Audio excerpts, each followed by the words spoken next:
বাংলা চিরকালই গুণীজনদের প্রকৃত সম্মান জানিয়ে আসছে। বাংলার সার্থক ব্যক্তিদের স্বীকৃতি জানাতে আগামী 13ই জুলাই শনিবার সন্ধ্যায় সরলা রয় মেমোরিয়াল হলে হতে চলেছে বিগ নিউজ বাংলা গৌরব সম্মান 2024। সঙ্গে থাকছে সঙ্গীতে সঞ্জয় চট্টোপাধ্যায় এবং আপনাদের মনোরঞ্জনের স্বার্থে হতে চলেছে ট্র্যাডিশনাল ফ্যাশন শো। আপনাদের সকলকে আমন্ত্রণ। আপনারা এই স্থান ত্যাগ করবেন, তার আগে আপনারা যেভাবে এই মণ্ডপে, তাই তিনি স্মৃতিচারণ করছিলেন আমার সাথে যে এই মণ্ডপটি কর্মকর্তা রয়েছে তাদের কাছে অনুরোধ রাখুন এইভাবে চালিয়ে রেখে আগামী প্রজন্মকে এগিয়ে যেতে। আমাদের মধ্যে উপস্থিত হয়েছিলেন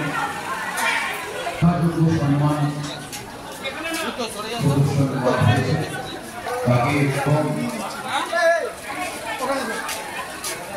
আরেকটি অনুষ্ঠান খুবই বিজয় অনুষ্ঠান রয়েছে। তাই আজকে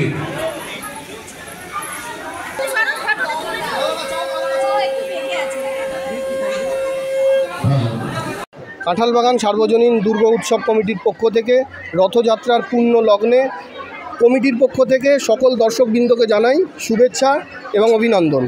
এই বছর আমরা ৭৮তম বৎসরের যে মাতৃবন্দনার আয়োজন করেছি তা একটু আলাদা রকমের। বিগত ৭৭ বছর ধরে আমরা যেভাবে পুজো করে আসছিলাম সেটা সাবেকিয়ানায় মোড়া, কলকাতার ঐতিহ্যে মোড়া। ৭৮তম বর্ষে আমরা প্রথমবার থিম পুজোয় পদার্পণ করছি। শুধু থিম পুজোয় পদার্পণ করা নয়, আমরা এমনভাবে পুজোর আয়োজন করেছি এবছর কাঁঠালবাগান সার্বজনীন কলকাতা মাতাবে। আমাদের স্পেশালিটি এবছর পুজোয় আমরা অলরেডি স্পেশাল দিয়ে শুরু করেছি। ব্লু সিটি কনসেপ্টে আমাদের ব্লু সিটি কনসেপ্টে আমাদের খুঁটি পুজোর আয়োজন হয়েছে, যেখানে স্বর্গ থেকে পাতাল, আকাশের রং নীল, সমুদ্রের জলের রং নীল, এই নীলের সমাগম থেকে আমাদের শুরু হচ্ছে খুঁটি পুজো। এবং একসময় গিয়ে পৃথিবী ধ্বংস হবে, আমাদের যে উন্নতির গতি তাতে পৃথিবীর একদিন ধ্বংস আছে। সেই ধ্বংসকে মা দুর্গা তার রঙে উন্মোচিত করে আবার পৃথিবীকে সাজিয়ে তুলবে। এই সমগ্র কনসেপ্টটা দেখতে কাঁঠালবাগানে এবছর আসতেই হবে। ৭৮তম বর্ষে আমরা যেভাবে পুজো শুরু করেছি সেটা হচ্ছে পৃথিবীর সূচনা দিয়ে, ধ্বংসের পরে আবার কীভাবে সাজানো হবে সেটা দিয়ে আমরা পুজোর শেষ করব। এই অঞ্চলে